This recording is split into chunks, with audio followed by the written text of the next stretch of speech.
Hi, I'm Kevin, and welcome to Making Sawdust, the channel all about using what you got and not what you ain't. If you're a DIYer and you don't own all the fancy tools, you came to the right place. So click the subscribe button, stick around, give me a like at the end of this video, and let's get started.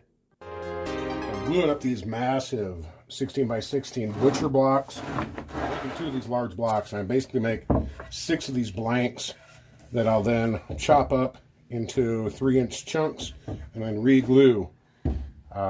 After I started setting these blocks up, I noticed in my third board, which I've labeled C, you can't see it in this one, but I've marked it. There's a little bad void there. Should be able to be fixed. Progressively in that same piece of wood, I can start to see a crack forming.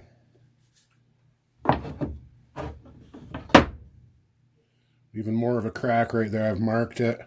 It's really not bad. Once it's glued together, you'll never notice that. This fourth one is a little more pronounced.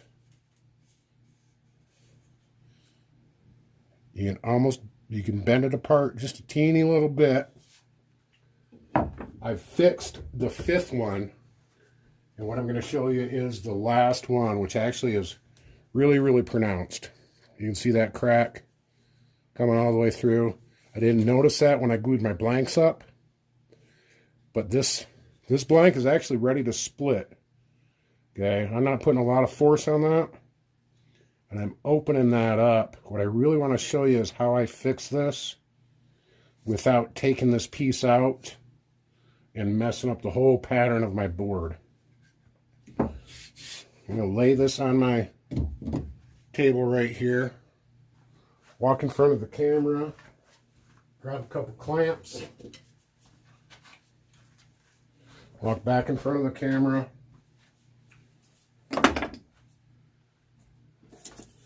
I'll grab myself a shim. This is about 1/8 of an inch thick. May actually be a little too much.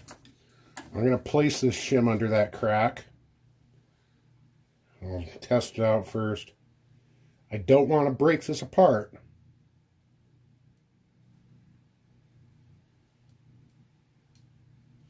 Just hear it cracking right there a little bit.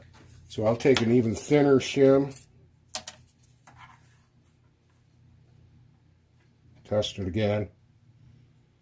What I want to do is I just want to separate that just enough so I can get some glue in there. Seems about good. What I'll do is clamp one end. Nice and easy.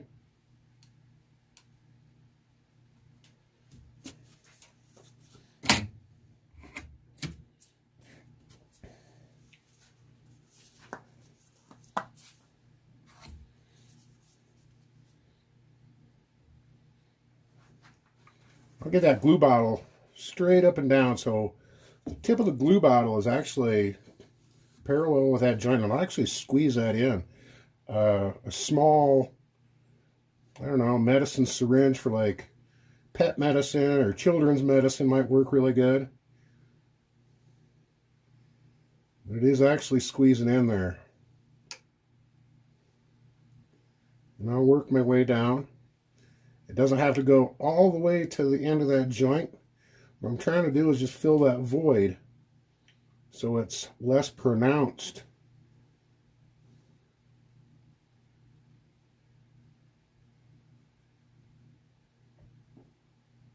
You'll probably be able to see the glue come out when I get towards the end here.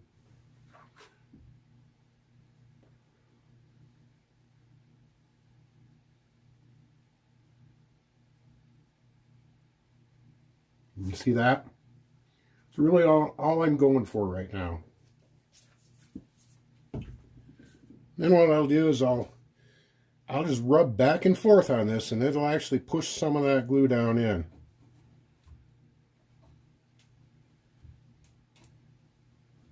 Almost like packing a wheel bearing on an older vehicle. You just keep pushing and that liquid will go in.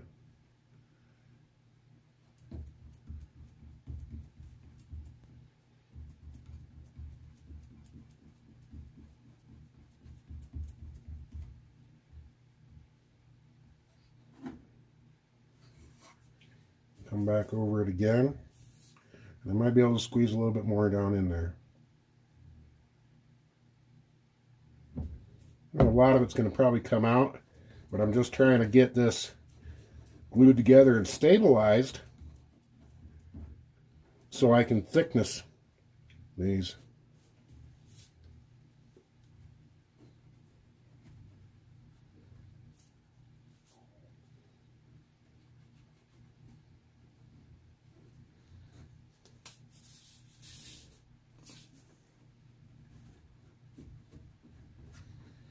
And you'll never see that in the finished board.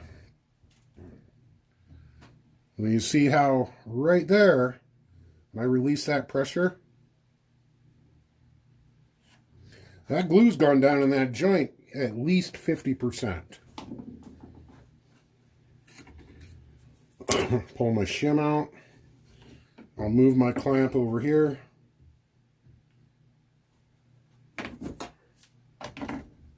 And I'll just let her sit. That back side is the same way. That glue is squeezed out quite a ways. Hopefully you can see that.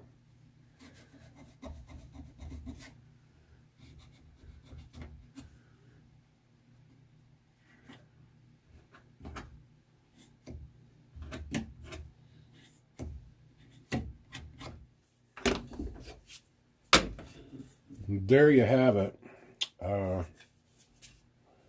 No more crack. It's glued all the way.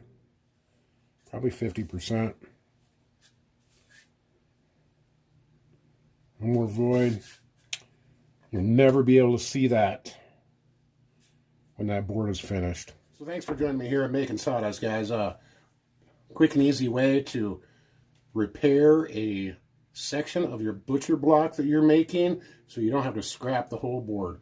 Stick around, hit that subscribe button on your way out, give me a like, give me some comments, let me know what you think, and maybe there's some other tips and tricks you can add to another way that you have done this, and I'd love to hear about it. As always, get out and shop, start making some sawdust.